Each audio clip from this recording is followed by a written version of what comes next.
오늘은 난 무엇을 자랑할까라는 제목으로 이사야 39장 1절부터 7절 말씀을 여러분들과 함께 나누기 원합니다. 얼마 전에 몇 년 전에 세상을 바꾸는 시간 15분이라는 프로그램이 많은 사람들의 주목을 끌었는데요. 여러분 이 프로그램 한 번쯤은 다 보신 적 있으시죠? 이 프로그램을 통해서 많은 좋은 강사들이 대중들에게 알려지는 그런 계기가 되었습니다. 저 사진에 나온 것처럼 이국종 교수님과 또 김창옥 강사님이 이 프로그램을 통해서 많은 사람들에게 알려지게 되었는데요. 저는 개인적으로 김창옥 강사님의 놀던 여자가 잘 되는 이유라는 제목의 강의를 굉장히 인상 깊게 들었습니다. 여러분 집에 가셔서 한번 찾아보시기 바랍니다. 이 프로그램의 포맷은요, 강사가 나와서 자신이 전하고 싶은 어떤 메시지를 15분이라는 그런 제한 시간 안에 전하는 그런 프로그램의 포맷입니다. 보통 우리가 강의하면은 적어도 한 3, 40분, 길게는 뭐 한두 시간까지 가는데요. 15분이라는 제한을 둠으로써 강사에게는 더욱더 임팩트 있게 한 가지의 메시지를 전달할 수 있게 했고요. 청중에게는 몰입도를 높여서 집중을 잃지 않고 듣게 그렇게 했습니다. 이 프로그램이 유행하던 당시에 목회자들 가운데서도 어떻게 설교를 하면 이렇게 세상을 바꾸는 시간 15분처럼 임팩트 있게 설교를 할 수 있을 것인가, 우리도 설교 시간을 15분으로 줄여야 하는 것인가 하는 그런 내용들을 많이 목회자들도 논의를 하고는 했습니다. 그런데요, 제가 이 프로그램의 내용을 살짝 바꿔서 이렇게 해보면 어떨까 하고 생각을 해보았습니다. 그것이 무엇이냐면요, 세상에 내 자랑하는 시간 15분. 여러분 그러면은 어떨까요? 여러분을 초청해 놓고 이 시간에는 마음껏 놓고 자랑해도 됩니다. 아무도 뭐라고 하지 않습니다. 여러분 그러면 15분이 어떻게 느껴질까요? 아마 제 생각에는 좀 퍼블릭 스피킹을 하기 힘들어하는 사람도 와서 자기 자랑을 마음껏 하라고 하면은 15분이라는 시간이 아마 짧게 느껴지지 않을까요? 기본이 한 30분은 될 것 같고요. 어떤 사람은 1시간 이상도 할 수 있을 것 같습니다. 여러분께 대놓고 자랑을 할 수 있는 라이센스를 드린다면은 어떤 자랑을 하고 싶으신가요? 여러분이 젊었을 때 얼마나 인기가 많았고, 한때 회사에서 얼마나 잘 나갔고, 또 비즈니스를 잘해서 얼마나 많이 손님을 끌었고, 또 공부를 얼마나 잘했고, 또 우리 자녀 자랑을 빼놓을 수 없죠. 우리 자녀 누구누구가 그렇게 착하고 예쁘고 공부도 잘하고, 또 가장 이제 시간 가는 줄 모르고 하는 자랑이, 저는 아직 그런 것을 해볼 기회가 없었는데 손자 손녀 자랑이라고 합니다. 우리 손자 손녀가 있으신 분들은 너무 자랑하고 싶은데 아마 꾹 참고 계시리라고 생각됩니다. 우리가 자랑을 하는 것을 조금 자제하는 이유는 그것을 듣는 사람이 약간 불편할 수도 있기 때문입니다. 제가 초등학교 6학년 때 담임 선생님이 계셨는데요. 이분은 굉장히 자기 자랑을 하는 것을 좋아하는 그런 분이셨어요. 그 선생님이 지금 생각해 보면은 굉장히 탁월한 면이 있으셨습니다. 제가 초등학교 6학년 때면 1990년대인데요. 이 선생님이, 초등학교 선생님이 독학으로, 그때 당시에 이제 윈도우 전에 MS 도스 시대였거든요. 독학으로 프로그램 하는 거를 공부를 하셔가지고요. 프로그램을 만들어서 병원에다가 환자 관리하는 그런 프로그램을 만들어서 팔고, 도서 대여하는 프로그램을 만들어서 도서관에 팔고, 그런 분이셨습니다. 이 선생님이 어떻게 하셨냐면요, 수업 시간에 학생들에게 자기 자랑을 막 하는 겁니다. 나는 프로그래밍의 전문가이다. 이것을 전공하지도 않았는데 내가 독학으로 공부를 해서, 이분이 수업 시간에 자주 어디를 다녀오셨어요. 어디를 다녀오시면은 그 프로그램을 팔러 수업 시간에 다녀오신 거예요.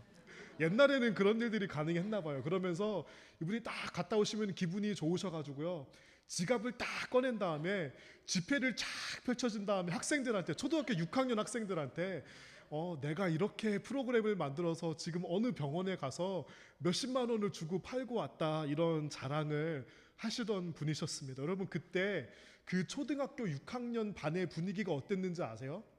그 어린 학생들이 선생님한테 막 야유를 퍼부었습니다. 그런데도 불구하고 선생님이 그 자랑하는 거를 멈추시지를 못하더라고요. 이제 좀 시간이 지나고 나중에 아무리 좋게 생각해 보려고 해도 이제 그분이 교육적인 목적으로 그렇게 자랑하지는 않으신 것 같아요. 그렇게 시대를 앞서가신 분이 앞으로 이 컴퓨터 프로그램이 세상을 어떻게 바꿀 것인지에 대해서 학생에게 알려주지는 않고 지폐를 꺼내면서 본인 자랑만 하셨고요. 그 선생님의 자랑으로 인해서 한 명도 뭐 컴퓨터 사이언스의 비전을 가지고 그것을 공부한 친구들도 없습니다. 이 선생님이 어떻게 했냐면요, 수업 시간에는 자습을 시킵니다. 그러면 자습을 시킨 다음에요, 혼자서 열심히 프로그램을 하시는 그런 분이셨어요.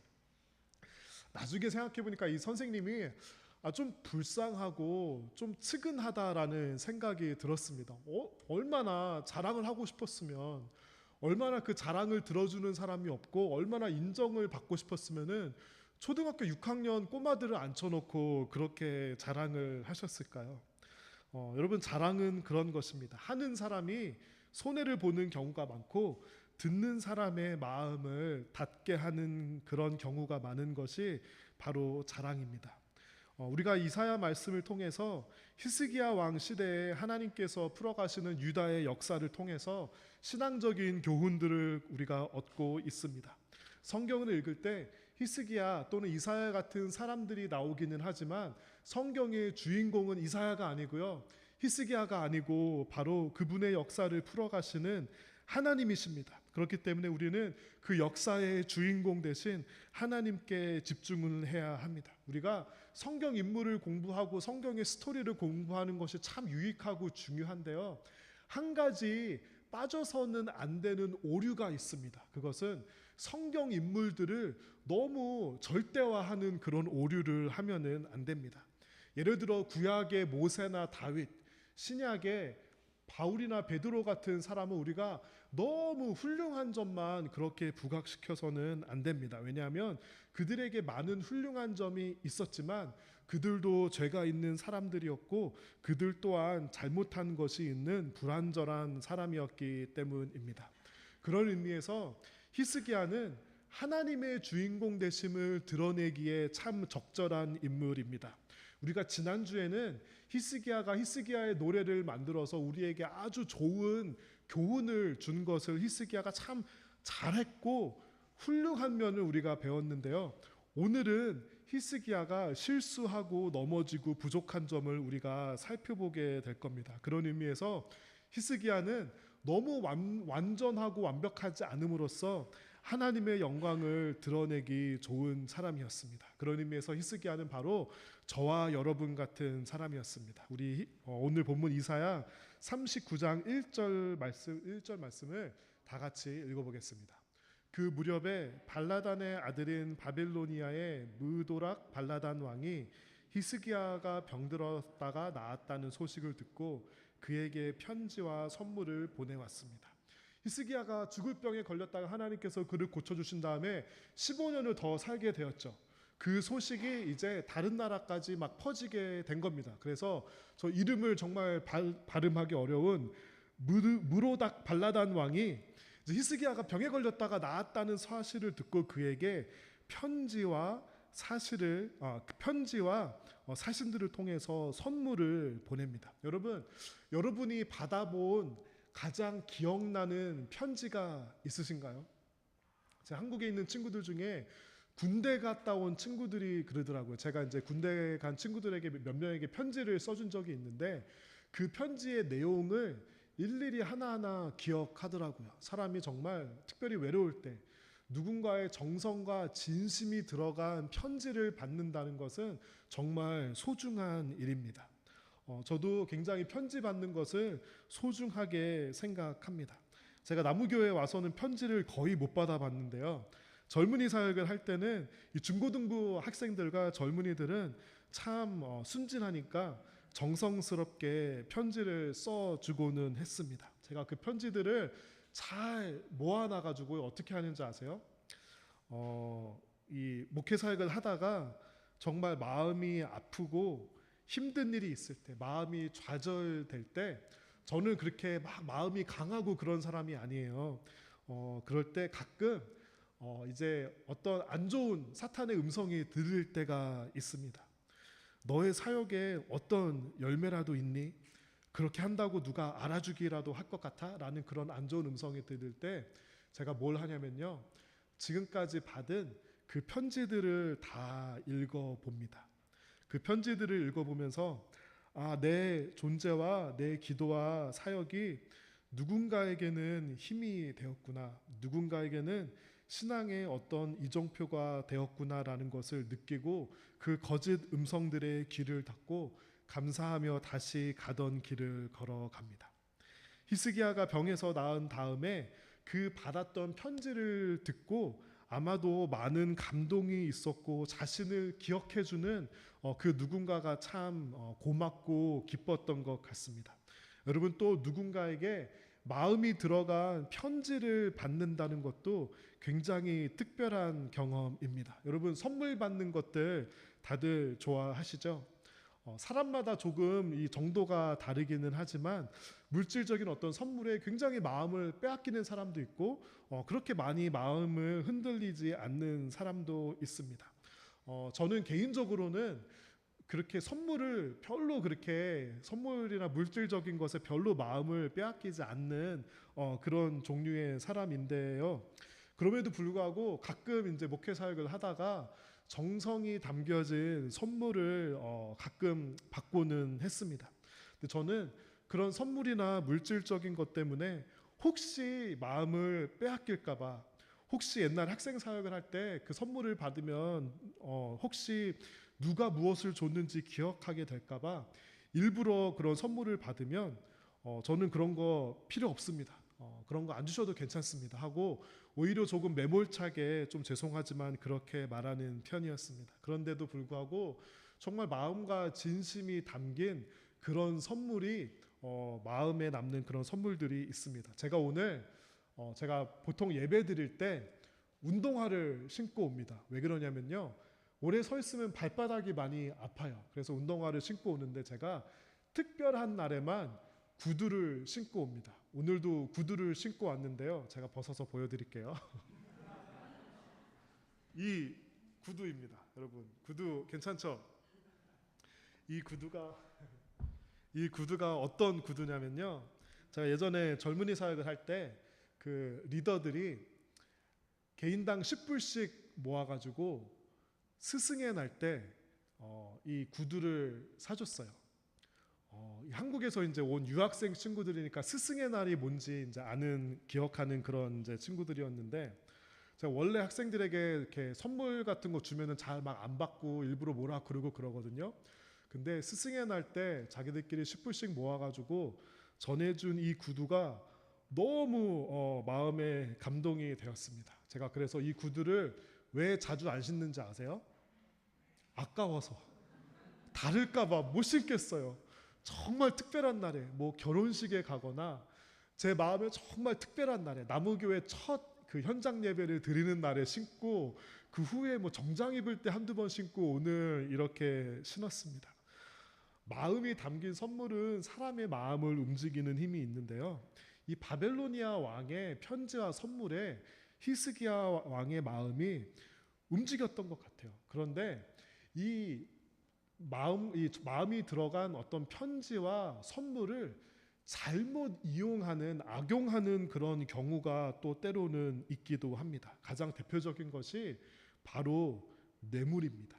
뇌물은 선물인데요, 순수한 마음으로 선물을 주는 것이 아니라 그 선물을 줌으로써 그 선물의 가치보다 더 큰 무언가를 내가 얻기 위해서 이 선물이나 금품으로 사람의 마음을 매니플레이트하고 조종하는 아주 나쁜 겁니다. 그래서 기독교인은 절대로 뇌물을, 마음이 들어가지 않은 어떤 의도가 있는 선물을 주어서도 안 되고 받아서도 안 됩니다.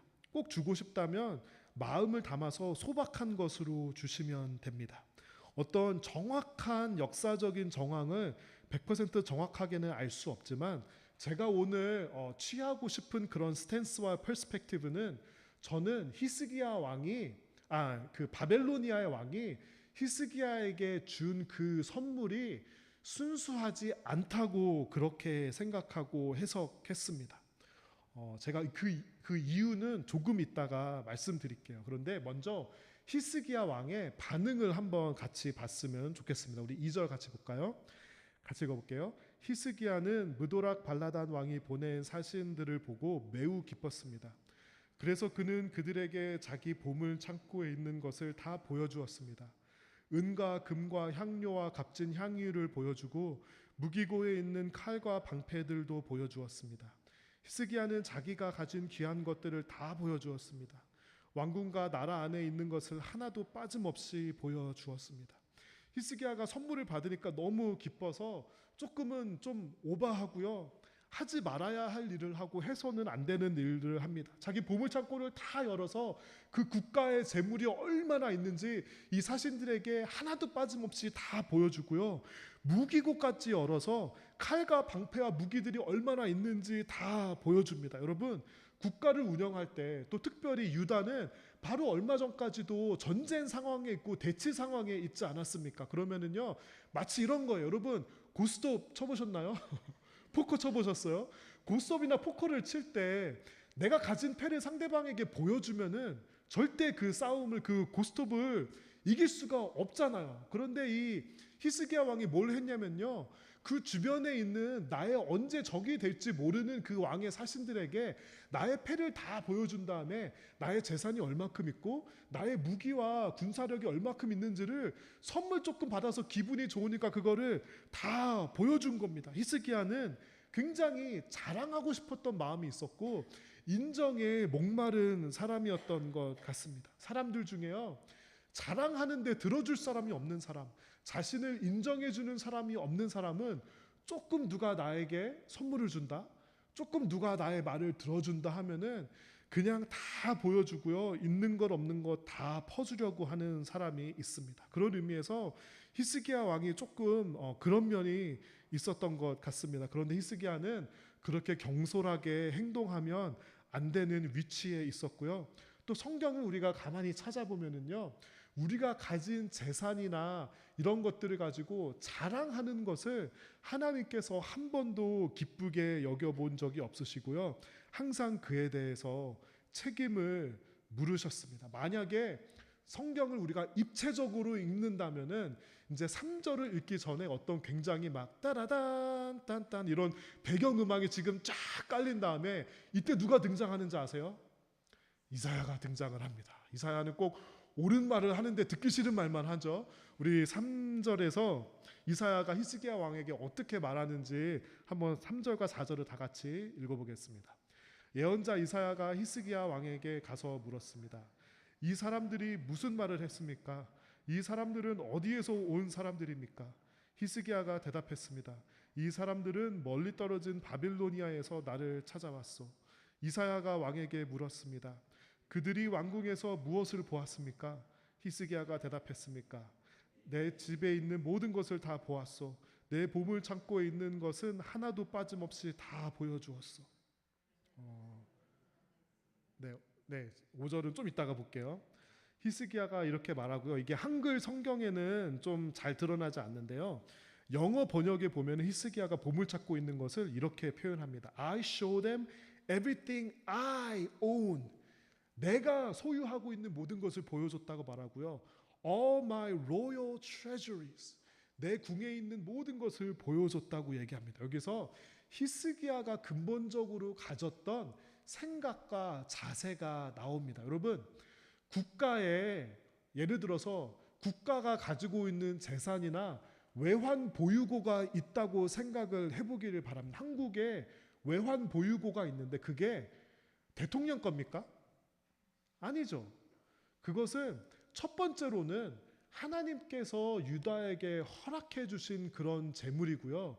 아무리 양보를 해도 두 번째로는 백성들이 열심히 일을 해서 그 국가의 부를 쌓아놓은 것인데 히스기야는 내가 그것을 소유했다고 그렇게 말하고요.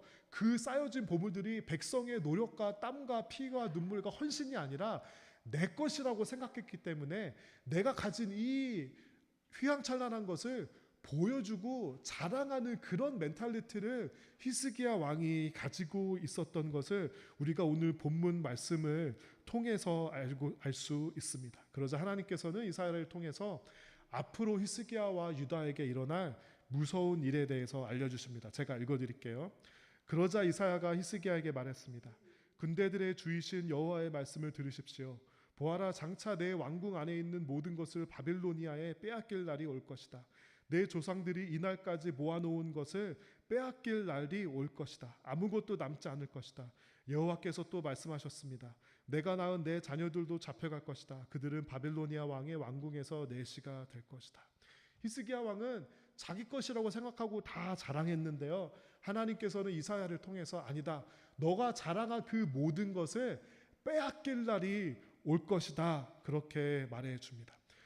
제가 가진 해석은 무엇이었냐면요, 바빌로니아의 왕이 유다가 가진 국력을 정탐하기 위해서 보냈다고 저는 그렇게 생각을 합니다. 두 가지를 알고 싶었을 거예요. 우리가 침략을 하려면 물론 땅을, 영토를 얻는 것도 중요하지만 거기에 쌓아놓은 금과 은과 돈이 얼마나 되는지가 중요했겠죠. 그래서 쌓아놓은 게 많이 있으면은 침략을 하고 싶었겠죠. 그래서 첫 번째 관심사는 얼마나 많은 금과 은과 재물이 쌓여 있는가. 두 번째는 유다의 그 국력과 군사력이 어떤지가 궁금했겠죠. 그래서 아마 히스기야가 다 보여줬으니까 사신들의 눈에는 금과 은과 재물은 많은데 보니까 군사력은 조금 허술한 것 같은 거예요. 그러니까 유다를 침략해야 되겠다라는 그런 보고를 아마 돌아가서 바빌로니아에 하지 않았을까요? 실제로 역사를 보면은요, 바빌로니아가 유다를 침략해서 이제 유다 사람들이 다 포로로 끌려가는 그런 일들이 일어나게 됩니다.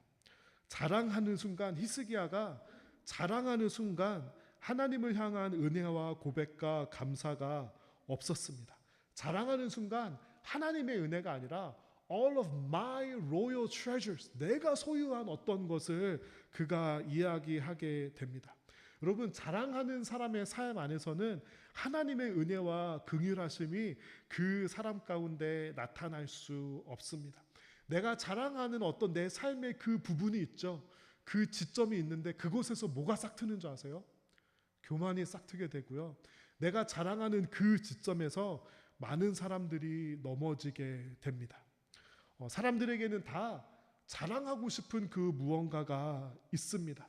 내가 노력하고 내가 어떤 좋은 결과를 얻은 것을 좀 사람들이 알아봤으면 좋겠고요. 사람들이 그것을 좀 인정해 줬으면 좋겠는 그런 마음이 있습니다. 그런데 우리가 자랑할 때 하나님의 은혜는 사라지고요, 나 자신의 나타냄이 더 많아집니다. 이것이 참 종이 한 장 차이입니다. 우리가 간증을 할 것인가 자랑을 할 것인가는 종이 한 장의 차이입니다. 사람들이 자랑을 할 때는 하나님의 은혜와 하나님께서 우리에게 행하신 일들을 가로채는 일들을 우리가 하는 것입니다. 저는 어디 가서 제가 나무교회를 개척했다라고 그렇게 잘 이야기하지 않습니다. 왜냐면요, 저도 나무교회가 시작될 때 그냥 인간적으로 그런 마음과 그런 기대가 있었어요. 나와 친했던 누구누구는, 나에게 정말 사이가 좋았고 좋은 영향력을 받은 누구누구는 함께 와서 이 교회를 같이 만들어 나가 주겠지 하고 제가 기대했던 사람은 거의 다 오지 않았습니다. 그러고요, 나무교회에 합류하신 분들은 전혀 생각도 못하고 어떻게 그냥 샌디에고에 계신 거는 알았는데 어떻게 지내시는지는 잘 몰랐던 분들이 많이 이렇게 나무교회에 합류해 주시면서 하나님께서 저에게 알려주신 것이 하나 있어요. 제가 나무교회를 개척한 것이 아니라 하나님께서 나무교회를 세워주시고 개척하셨다라는 것을, 그 강한 마음을 하나님께서 주셨습니다. 만약에 hypothetically speaking, 만약에 저와 친하고 저와 관계가 있고 막 그런 사람들만 모였다고 한번 생각해 보세요. 그러면 어떨까요? 제가 자랑을 엄청 했겠죠. 그렇죠? 그러면 그 교회는 모래 위에 세워진 그런 교회가 되어버릴 것입니다. 법정 스님이 쓴 무소유라는 책이 있습니다. 이 책을 굳이 읽어볼 필요는 없습니다. 저는 그런데 책 읽는 것을 좋아하기 때문에 잡식입니다. 그 카톨릭 뭐 그런 쪽이 뭐 이혜인 수녀님이 쓰신 책도 좋아하고요. 이런 책도 가끔씩 읽어보는데 이 법정 스님은 무소유를 가르쳐 줍니다. 이 책을 통해서 분명히 뭐 배울 수 있는 너무 풀소유의 삶을 살아가는 현대인들이 가장 자본주의적인 나라에서 가장 물질적인 삶을 살아가는 현대인들이 배울 것은 분명히 있어요. 그러나 무소유가 기독교적인 그런 가치관은 아닙니다. 기독교적인 가치관은 무엇이냐면요, 바로 청지기 정신입니다. 기독교는 무소유를 가르치진 않지만 우리가 가진 것이 내 것이 아니라 하나님께서 나에게 잠시 맡겨주셨던 것을 가르쳐 줍니다. 청지기는 good manager, good steward라고 그렇게 얘기를 하죠. 청지기가, 우리가 예를 들어서 회사의 매니저가 그 회사를 위해서 주어진 그 어토리티와 자본을 가지고 잘 매니지를 해서 회사의 이익을 내야 되고요. 주인이 나를 고용했다면 주인의 이익을 위해서 잘 해야 되는데 어느 순간 매니저가 그 회사의 자본과 그런 재산들을 내 거라고 생각하는 거예요. 주인에게 고용되었는데 어느 순간부터 내 거라고 생각하는 거예요. 그것은 완전히 잘못된 생각이고 철저하게 자신의 역할을 오해하는 것입니다. 하나님께서 우리에게 허락해 주신 것이 있어요. 그렇죠? 우리에게 주신 것들이 있는데 소유하라고 자랑하라고 주시는 것이 아니라 좋은 청지기가 되어서 그것을 하나님의 뜻과 정신대로 잘 사용하라고 우리에게 주신 것이에요. 그렇기 때문에 많이 하나님께서 허락해 주셨다고 자랑할 필요도 없고요. 적게 허락해 주셨다고 내가 그것에 대해서 피해의식을 가질 필요도 없습니다. 왜냐하면 우리가 가져야 되는, 추구해야 되는 한 가지는 무엇이냐면 어떻게 하면 좋은 청지기가 될 수 있을까? 사람들은 어떻게 하면 많이 가질 수 있을까? 어떻게 하면 높은 곳에 갈 수 있을까가 사람의 눈에 보이는데요. 하나님의 눈에는 그런 게 안 보이십니다. 하나님께서 집중하신 한 가지는 무엇이냐면요, 많이 주어진 자는 그 많은 것을 어떻게 선한 청지기로 사용했는가, 적게 주어진 자는 어떻게 적게 주어진 것을 선한 청지기로 사용했는가, 하나님께서 그것을 그것을 말씀하십니다. 오늘 설교의 적용을 제가 두 가지만 나누도록 하겠습니다. 첫 번째는 우리가 자랑이 막 하고 싶을 때가 있죠. 그렇죠? 저도 자랑하고 싶을 때가 있어요. 여러분도 자랑하고 싶을 때가 있을 때 여러분 이렇게 해보시기 바랍니다. 나의 자랑을 하지 말고요, 하나님을 자랑하시기 바랍니다. 내가 가진 것, 내가 이룬 것, 나의 노력과 헌신을 자랑하지 말고 그렇게 허락해 주시고 이끌어 주신 하나님을 자랑하는 그런 성도가 되시기를 바랍니다. 우리 예레미야 9장 23절과 24절을 다 같이 읽어보면 좋겠습니다. 여호와께서 이렇게 말씀하셨다. 지혜로운 사람은 자기의 지혜를 자랑하지 말고 힘 있는 사람은 자기의 힘을 자랑하지 말며 부유한 사람은 자기의 부유함을 자랑하지 말라.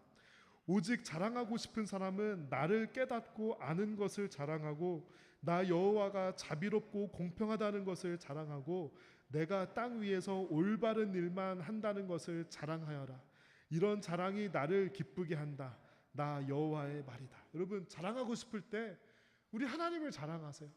내가 하나님을 깨닫고 아는 것을 자랑하시고요, 우리의 자비롭고 공평하신 그 하나님을 자랑하시고 언제나 올바르고 선한 일을 행하신 그 하나님을 자랑하시기 바랍니다. 여러분, 이런 상상을 한번 해보시기 바라요.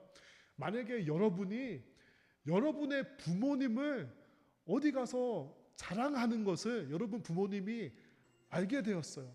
여러분께서 우리 어머니는, 우리 아버지는 정말 사랑이 많으신 분이야, 성실하신 분이야, 좋은 어머님이고 좋은 아버지야 라고 그렇게 자랑하는 것을 여러분 부모님이 알게 되셨어요.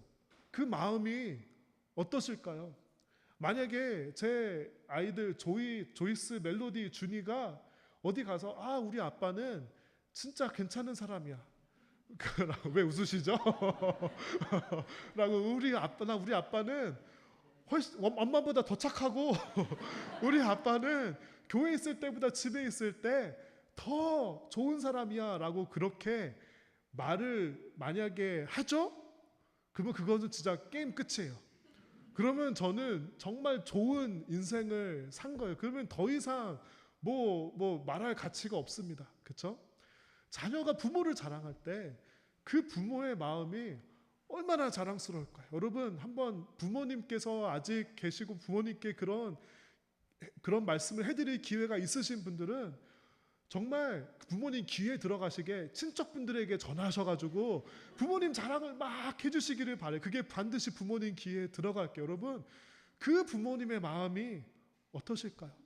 우리가 하나님의 이름을 선포하고 하나님의 이름을 자랑할 때 하나님께서 정말 그 기쁜 마음을 주체할 수 없는 그 기쁜 마음을 우리를 향하여 가지지 않으실까요? 여러분, 하나님을 자랑하시는 그런 성도가 되시기를 바랍니다.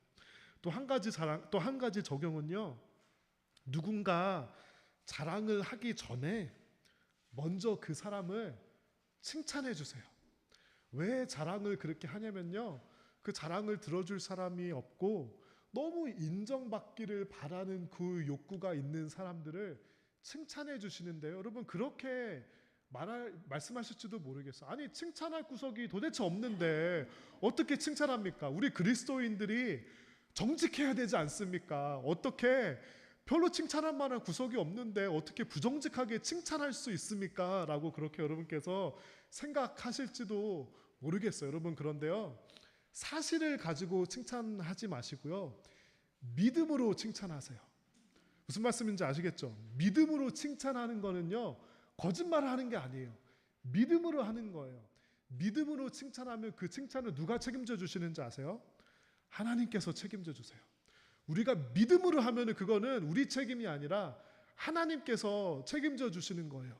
여러분, 배우자가 별로 마음에 들지는 않을지라도 배우자를 향하여 축복해 주시고 칭찬해 주세요. 아, 당신은 정말 괜찮은 남편이야, 정말 좋은 아내야 라고 칭찬을 그렇게 해주시면은요, 여러분, 배우자들이 어떤 마음을 가지실까요? 네. 내가 뭘 잘못했나 그런 마음을 가지실까요? 여러분이 계속 칭찬해 주시면은요, 그런 사람이 되기 위해 조금이라도 더 하나님의 은혜를 구하고 노력하지 않을까요? 여러분, 자녀들을 향해서 믿음으로 칭찬해 주세요. 너는 진짜 잘 될 거야.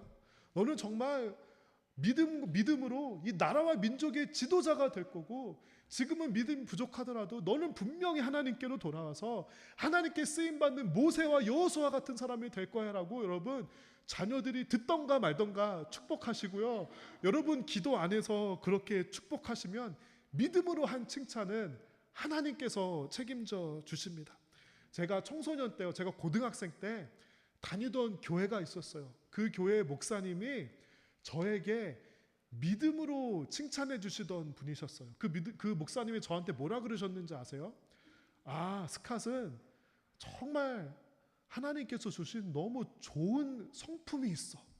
그 좋은 성품으로 스캇은 하나님을 섬기면서 그렇게 살 거라고. 그 목사님께서 저를 볼 때마다 한두 번 하신 게 아니라 볼 때마다 그렇게 믿음의 칭찬을 해주셨어요. 저는 순진하게 정말로 제가 성품이 좋은지 저는 굳게 믿었어요. 목사님이 그렇다고 하니까, 여러분, 목사님 말은 잘 들어야 돼요, 그렇죠? 목사님이 그렇다고 하니까 아, 나는 성품이 좋은 사람이야 라고 계속 저는 그렇게 생각하면서 살았거든요. 그러다가 제가 결혼을 했어요.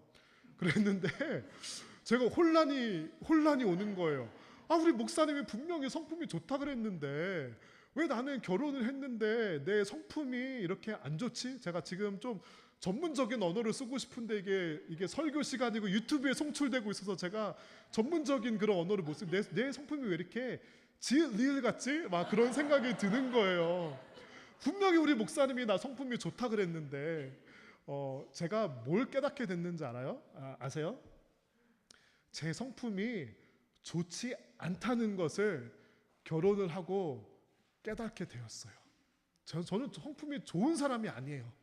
그 목사님이 저를 칭찬해 주셨던 것은 진짜 성품이 좋아서 칭찬해 주신 것이 아니라 축복해 주시고 믿음으로 칭찬해 주신 거예요. 지금은 존재하지 않는 미래의 하나님의 은혜로 인해서 나타날 그 목사님의 모습을 믿음으로 보시고 칭찬해 주신 거예요. 근데 그 믿음의 칭찬이 제 안에 들어왔고요, 저는 목사님께서 그렇게 해주셨으니까 성품이 좋은 사람이 돼야 되겠다라는 마음이 제 안에 항상 있어요. 저는 여러분 성품 좋은 성도가 되고 싶고 성품 좋은 목사가 되고 싶습니다. 제가 착해서가 아니라요. 그 목사님께서 믿음으로 칭찬해 주셨기 때문에 저는 그렇게 살아야 할 책임과 의무를 가지고 있고 하나님께서 책임져 주시기 때문에 하나님께서 그 은혜를 주실 것이라고 생각합니다. 여러분, 자랑하고 싶을 때 하나님을 자랑하십시오. 누군가 자랑한다면 여러분 속으로 욕하고 귀를 닫지 마시고요.